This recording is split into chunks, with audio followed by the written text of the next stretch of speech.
আলহামদুলিল্লাহি রাব্বিল আলামিন আসসালাতু ওয়াসসালামু আলা রাসূলিহিল আমিন ওয়া আলা আলিহি ওয়া সাহবিহি ওয়া তাবিহি আজমাইন লাইলা ওয়া নাহারুন ফিত তারফাইন ফাকাদ ক্বালা আল্লাহু তাআলা ফি কালামিহিল মাজিদ ওয়া বুরহানিহিত তাওহীদ।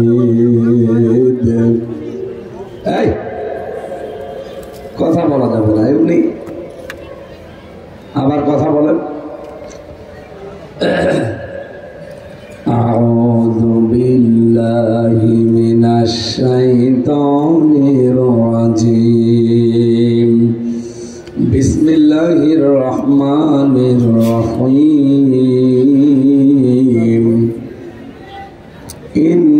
ইন্নাল্লাযীনা আমানু ওয়া আমিলুস সালিহাত কানাত লাহুম জান্নাতুল ফিরদাউসি নুজুলা খালিদিনা ফিহা লা ইয়াবগুনা আনহা হিওয়ালা। সাদাকতা ইয়া রাব্বানা। আল্লাহুম্মা সাল্লি আলা মুহাম্মাদ ওয়া আলিহি ওয়া সাহবিহি ওয়া বারিক ওয়া সাল্লিম। আলহামদুলিল্লাহ, শুকরিয়া জানাচ্ছি চাঁপাইনবাবগঞ্জ গমস্তাপুর থানা দায়িত্বশীল, বিশেষ করে এই কলেজের প্রিন্সিপাল সহ যারা দায়িত্বে আছেন, শিক্ষক শিক্ষিকা মণ্ডলী এবং ছাত্র ভাই আর বোনেরা যারা পরীক্ষা দিচ্ছে। ডিস্টার্ব হয়ে গেল আপনাদের। এরকম একটা কঠিন মুহূর্তেও কোরআনের জন্য যে মানুষ এইভাবে পাগল হতে পারে, বাংলাদেশে যারা ষড়যন্ত্র এখনো থামাননি, বিশেষ করে বাইরের কিছু মানুষের উস্কানিতে যারা পা দিয়ে এখনো পর্যন্ত দেশকে অস্থিতিশীল করার চেষ্টায় আছে, কিয়ামত হয়ে যাবে, এই দেশে ইসলাম বিদায় করা যাবে না। আর বাংলাদেশের দ্বিতীয় ফিলিস্তিন বলা হয় চাঁপাইনবাবগঞ্জকে, এক নম্বরে আছে সাতক্ষীরা। আপনাদের এই দুই জেলা দেখে বাংলার অন্যান্য জেলাগুলো আমরা ভরসা পাই, আপনাদের যা ইমান, আপনারা ঠিকই আছেন আলহামদুলিল্লাহ। যেহেতু তাফসীরুল কোরআন মাহফিল, আমরা তাফসীর আকারে কথা বলবো, ঠিক আছে? এটা একটা ইবাদতের জায়গা, অলরেডি ইবাদত চলছে। কষ্ট করে যারা বিভিন্ন জায়গায় ছায়ায় বসে আছেন থাকেন, রোদের ভেতরে আরেকটু বড় করে খেতে পারতেন। দিনের বেলা তো আর অন্তত আর এতটুকু দিলে ভালো হতো। চাঁপাইনবাবগঞ্জ জেলা গমস্তাপুর থানার হযরতে ফাতেমাতুজ জোহরা রাদিয়াল্লাহু তাআলা আনহা মহিলা হাফেজিয়া মাদ্রাসা এতিমখানার উন্নয়ন কল্পে তাফসীরুল কোরআন মাহফিল 2 দিন চলছে। এটা গতকাল এখানে যারা ছিলেন, মাওলানা হাসান আল মামুল্লাহ কুষ্টিয়া, মাওলানা তানভীর আক্তার, আজকে যারা কথা বলেছেন মাওলানা হোসেন মাহফুজ চুয়াডাঙ্গা, মাওলানা রবিউল ইসলাম খুলনা, মাহফিলে বসা আছেন আপনাদের এলাকার সন্তান শ্রদ্ধাভাজন বড় ভাই ডক্টর মিজানুর রহমান মিজান। মঞ্চে বসা আমি তো নাম জানি না অনেকে, সর্বজন শ্রদ্ধাভাজন ব্যক্তিবর্গ, আমার মুরব্বী যারা, আমার বাবার বয়সী, দাদার বয়সী, বিশেষ করে আমার বয়সে যারা বড়, আল্লাহ রাব্বুল আলামিন তাদের দুনিয়া আখিরাতে যেন আরো বড় করেন, বলেন আমিন।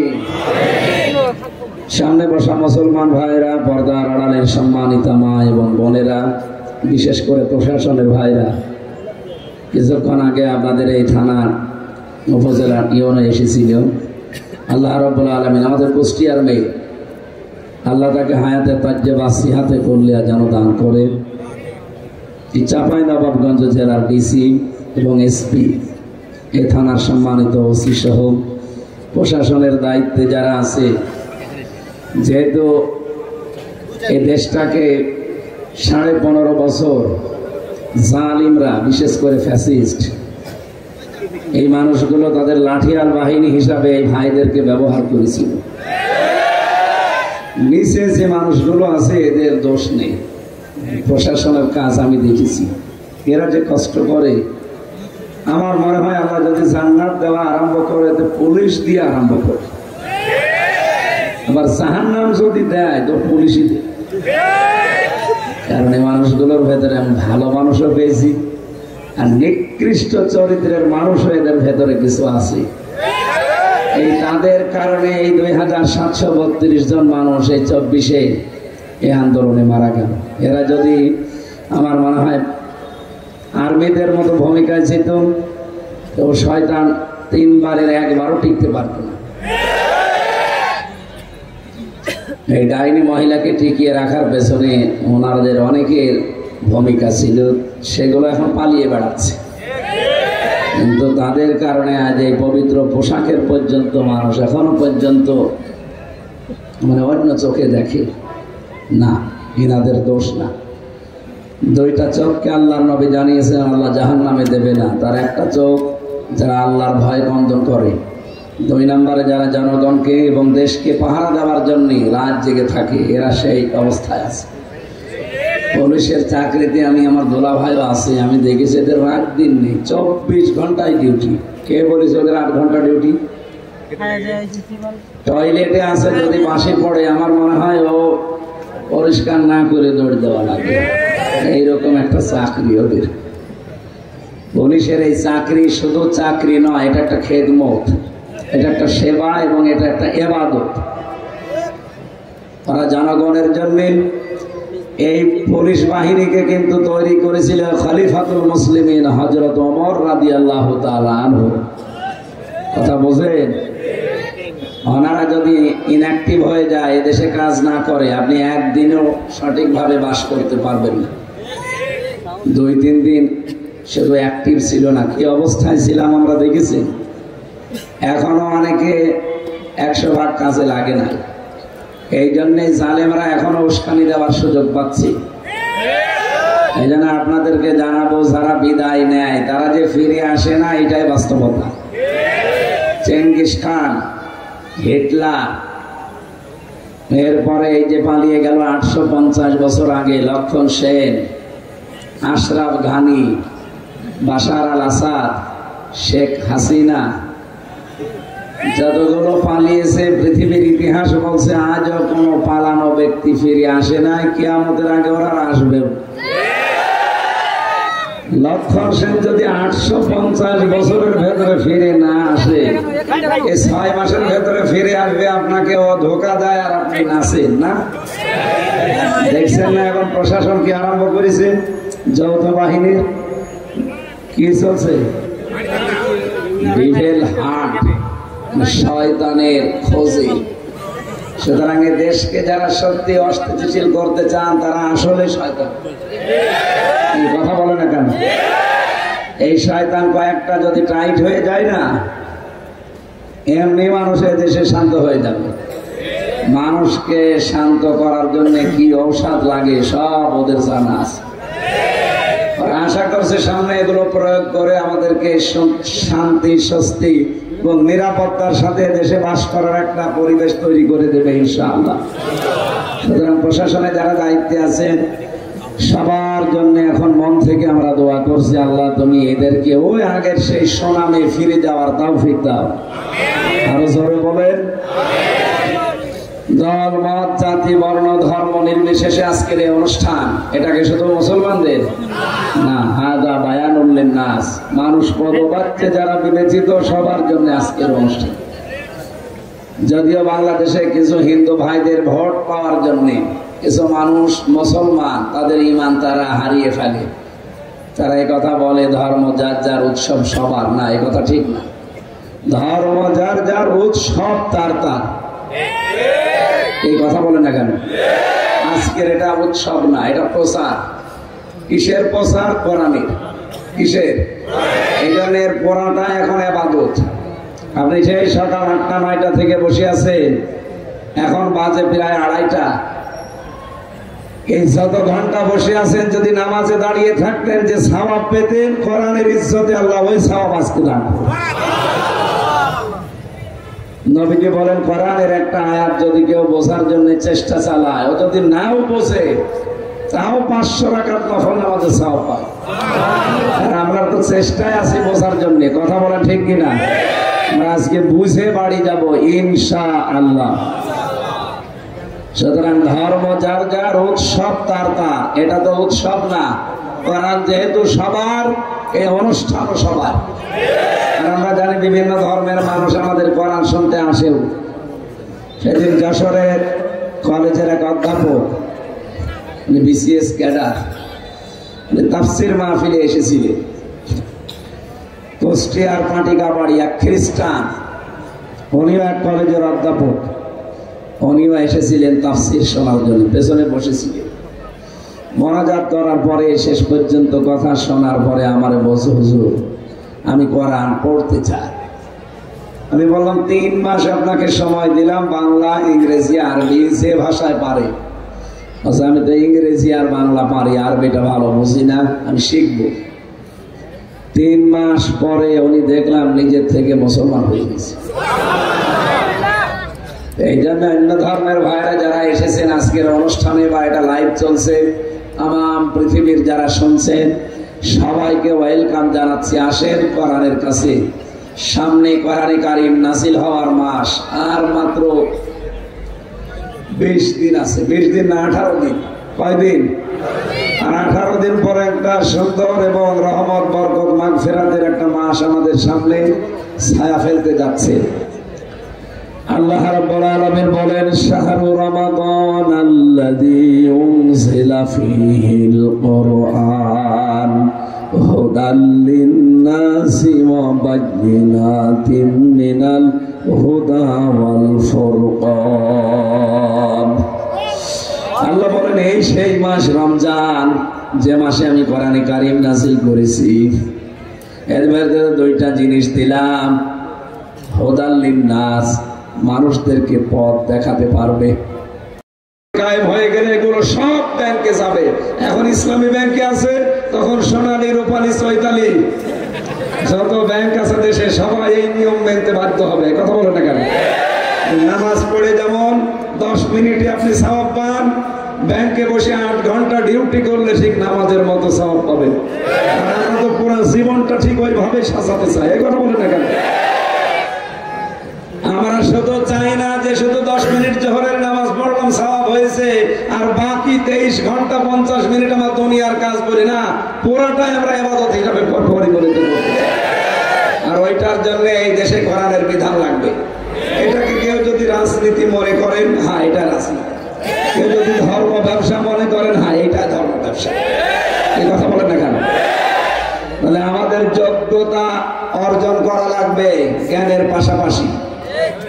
আল্লাহ বলেন, ওয়াদাল্লাহুল্লাযীনা আমানু মিনকুম ওয়া আমিলুস সালিহাত লা ইস্তাখলিফান্নাহুম ফিল আরদ।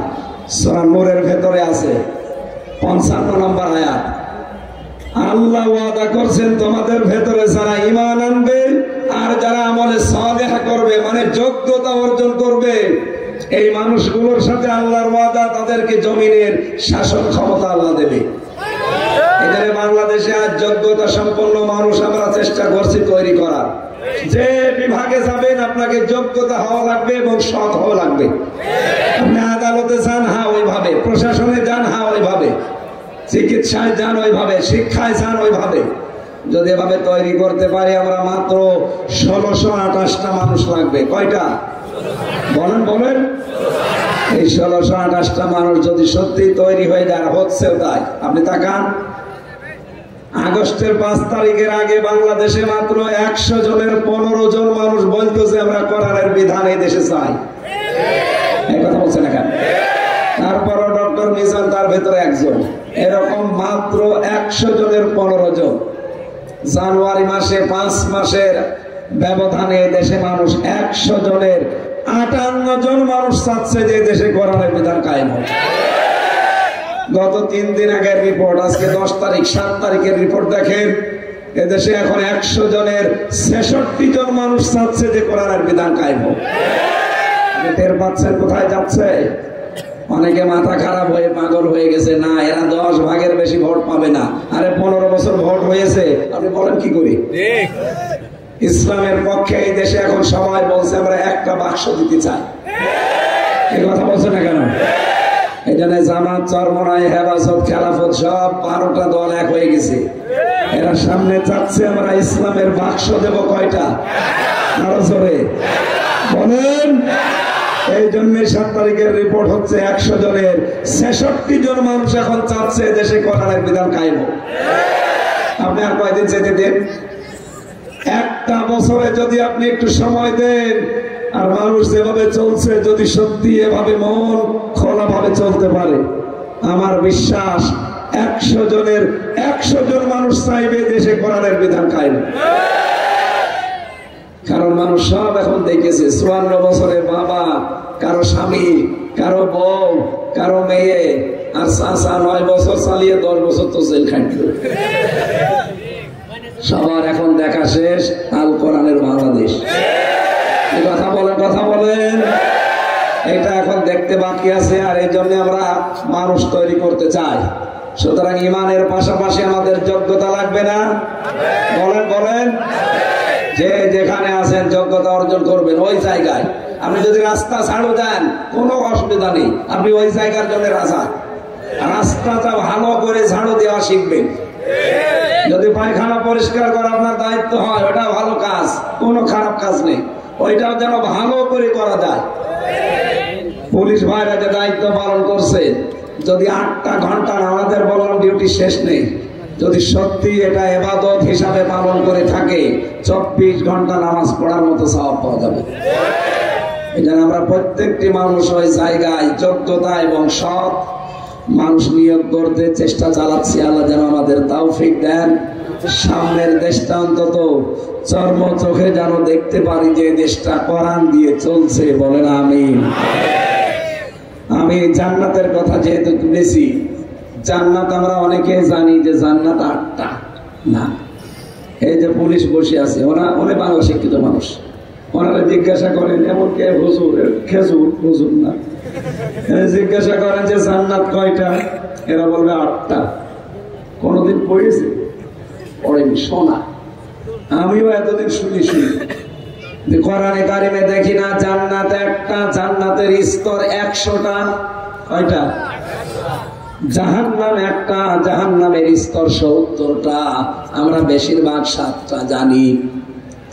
জান্নাত আমার আল্লাহ বানিয়েছেন একটা, জান্নাতের স্তর 100টা।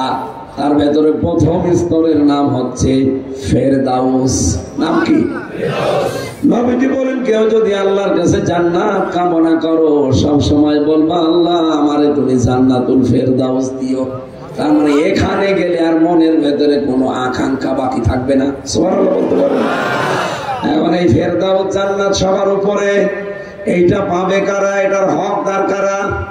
এই যে স্কুলে দেখতে পাচ্ছেন কতগুলো রুম আছে, প্রতি রুমের আলাদা আলাদা দরজা আছে না? কিন্তু স্কুল কয়টা?